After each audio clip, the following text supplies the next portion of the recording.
सरकार बदलते ही माझी सारे अपमान भूले। मंत्री बने बेटे ने कहा वो एक दिन की बात थी, अब वो बीत गई। 2014 की बात है, जब जीतन राम मांझी की मुख्यमंत्री की कुर्सी का सवाल था। तब वो मीडिया में कहते थे कि मांझी की नाव कहीं डूबती है। हालांकि उस वक्त वो अपनी कुर्सी बचा नहीं पाए और जेडीयू छोड़कर अलग पार्टी बना ली। लेकिन इसके बाद हमेशा सत्ता के करीब रहने की कला मांझी सीख गए और सही समय पर उचित निर्णय ले रहे हैं। जब जेडीयू आरजेडी का गठबंधन हुआ तो उसके साथ हो लिए। अब जब कुछ महीने पहले खिटपिट का अंदाजा हुआ तो लोकसभा के हिसाब से एनडीए में वापस हो लिए। महागठबंधन से अलग हो रहे थे तो मुख्यमंत्री नीतीश कुमार के खिलाफ खूब बोले। अब नई परिस्थितियों में नीतीश के एनडीए में वापसी के साथ फिर से हम पार्टी सरकार का हिस्सा है और जीतन राम मांझी के बेटे संतोष मंत्री पद की शपथ ले चुके हैं। सवाल जब उनसे पूछा गया कि आपने दूसरी बार मंत्री पद की शपथ ली, क्या आप मानते हैं कि आपको सरकार में मंत्री बनाया जाना एनडीए के लिए मजबूरी हो गई थी? तो उन्होंने जवाब दिया, नहीं, ऐसी कोई बात नहीं है। उनकी मजबूरी क्यों होगी? यह गठबंधन बना और उसके हम भी सहयोगी हैं। हम समझते हैं कि बिहार के विकास का गठबंधन है, जहां पर सभी दलों में आपसी तालमेल और समन्वय है। पहले मुख्यमंत्री ने जो गठबंधन बनाया वहां पर प्रेशर में थे और काम नहीं कर पा रहे थे।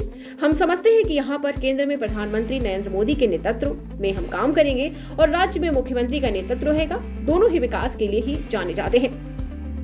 बिहार में शांति बहाली और बेहतरीन भविष्य के लिए यह गठबंधन ही सबसे अच्छा है। तो आपको बताते चले, अभी कुछ दिनों पहले जीतन राम मांझी और नीतीश कुमार में खटपट चल रही थी। एक दूसरे से 36 का आंकड़ा था, लेकिन वो कहते हैं ना कि अब समय बीत गया, वो अब पुरानी बातें हो गई। उनके बेटे ने कहा कि हम समझते हैं कि लोकसभा चुनाव में जनता का आशीर्वाद हम लोगों को मिलेगा और 40 सीटों पर एनडीए गठबंधन जीतेगी।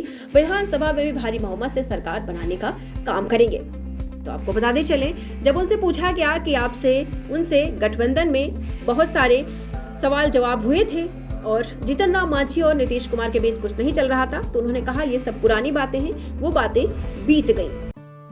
दीक्षांत एडुटेक लाया है दीक्षांत डिजिटल क्लास। दीक्षांत डिजिटल क्लास का उपयोग कर छात्र बना सकते हैं पढ़ाई को बेहद आसान और मजेदार। दीक्षांत डिजिटल क्लास को स्कूल में बैठकर देखना है तो पेन ड्राइव और स्मार्ट टीवी बनेगा सही माध्यम। चलिए अब ये भी जानते हैं कि दीक्षांत डिजिटल क्लास का फी स्ट्रक्चर क्या होगा। नर्सरी से लेकर यूकेजी के लिए 7,000, नर्सरी से लेकर दूसरी कक्षा के लिए 12,000, नर्सरी से लेकर 5वीं तक के लिए 18,000, नर्सरी से लेकर 8वीं तक के लिए 24,000, नर्सरी से लेकर 10वीं तक के लिए 30,000।